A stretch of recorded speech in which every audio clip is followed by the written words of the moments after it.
je suis Didier Mazier et comme c'est les vacances, eh bien, nous faisons des photos au fil de nos promenades. Alors, hier soir, j'ai pris cette photo très rapidement, c'est-à-dire que j'ai garé mon véhicule sur le bord de la route et j'ai photographié ce ciel qui était apocalyptique, avec des rayons qui fusaient depuis le nuage, puisque le soleil était juste derrière. Alors j'ai fait cette photo avec un appareil assez simple, hein, puisque le meilleur appareil c'est celui que vous avez avec vous, hein, et non pas forcément le meilleur objectif, le meilleur boîtier.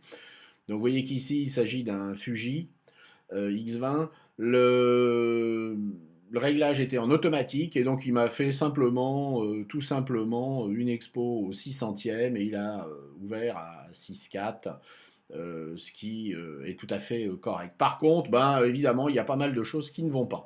Alors, nous allons voir comment, à partir de cette photo, en faire quelque chose d'exploitable et puis surtout de valorisant. Alors, on va aller dans le développement. On est dans Lightroom, mais on pourrait tout à fait faire la même chose dans Photoshop avec Camera Raw. Et la première chose que nous allons faire, c'est faire une correction de l'objectif. L'appareil avec lequel j'ai travaillé n'a pas de quadrillage dans le viseur. Moi, je travaille à l'ancienne, donc au viseur.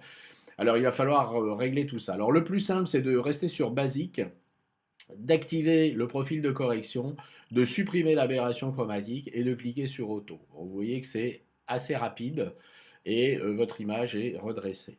La deuxième chose, ben, on va recadrer car ce qui m'intéressait c'est le ciel. Cette plaine de l'Essonne que j'adore n'est pas très parlante en elle-même et on peut en faire l'économie car on peut être intéressé à n'utiliser que le ciel. Donc on va recadrer. Ici, en l'occurrence, on n'a pas besoin de travailler avec les points focaux puisqu'on est sur un panoramique. Il va falloir que nous nous intéressions à la courbe des tonalités. Alors on pourrait travailler avec les réglages de base de manière très très simple, hein, éventuellement jouer sur l'exposition, hein, mais on est beaucoup trop général. On pourrait également travailler de manière un peu plus précise ici sur les hautes lumières, les ombres et les blancs, mais je pense qu'il est plus souhaitable, hein, de travailler avec la courbe des tonalités. Alors, ça va nous permettre de voir comment ça marche, une courbe des tonalités. En fait, vous avez des pixels entrants et des pixels sortants, et nous allons pouvoir éclaircir les différentes zones de l'image. On pourrait travailler avec cet outil, qui est un petit outil sur lequel vous allez cliquer et vous allez pouvoir ici cliquer sur une partie de l'image et éclaircir cette partie de l'image ou assombrir cette partie de l'image et le reste va suivre. Vous voyez qu'en temps réel, la courbe suit. On va faire précédent, là voilà, on va remettre tout ça à plat et on va travailler nous sur haute lumière, ton sombre, ton clair, les ombres. Donc les hautes lumières concernent essentiellement les valeurs qui sont situées entre le blanc absolu et puis on va dire pratiquement 80%, 90% de blanc. Si l'image était vidée, c'est-à-dire qu'on avait déjà rien du tout dans le blanc, ben on risquait de vider. Donc ici on peut éventuellement pousser les hautes lumières, ce qui donnera un petit peu plus de luminosité et notamment vous voyez dans les fameux rayons euh, qui, vont, euh, qui vont passer. Alors évidemment, un bon effet est un effet qui ne se voit pas, donc on ne va pas y aller non plus à la louche, mais plutôt à la petite cuillère. Les tons clairs, bah, c'est les tons qui vont être immédiatement inférieurs. On peut faire éventuellement la même chose. Par contre, là, vous voyez que, eh ben, on va commencer à tout vider. Alors là, on a intérêt sur les tons clairs, soit à rester tel quel si la photo a été bien prise, voire dans certains cas à baisser ces tons clairs. Donc, vous voyez qu'ici, je vais pouvoir baisser les tons clairs légèrement.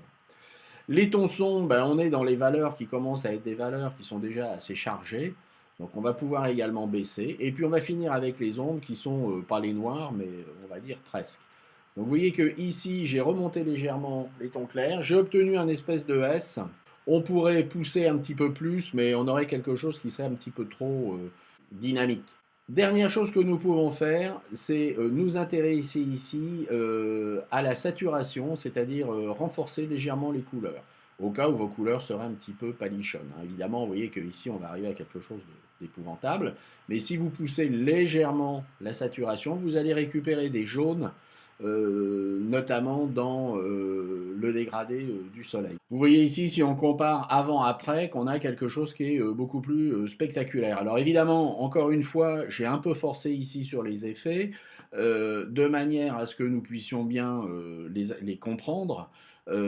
Bien entendu, il vaudrait mieux travailler évidemment beaucoup plus en finesse. On peut également aller regarder ce qui se passe au niveau de la netteté et du grain. Vous constatez qu'ici, par manque de lumière, on a fait monter un peu de grain. Il est tout à fait possible d'aller supprimer ce grain en allant opérer une réduction du bruit. Alors nous allons supprimer ce grain en activant la réduction du bruit et éventuellement en récupérant un petit peu de détails si on avait des contours. Donc vous voyez ici, on a quelque chose qui est beaucoup plus soyeux, beaucoup plus nuageux. Encore une fois, là, il faut être assez prudent.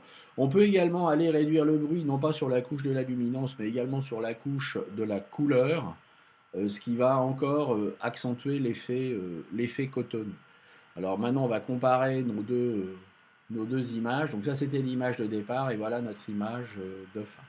Bah, écoutez, j'espère que tout cela vous a intéressé et surtout va vous permettre de rapidement récupérer à partir de photos entre guillemets d'amateurs qui seront réellement exploitables en tant qu'image de communication.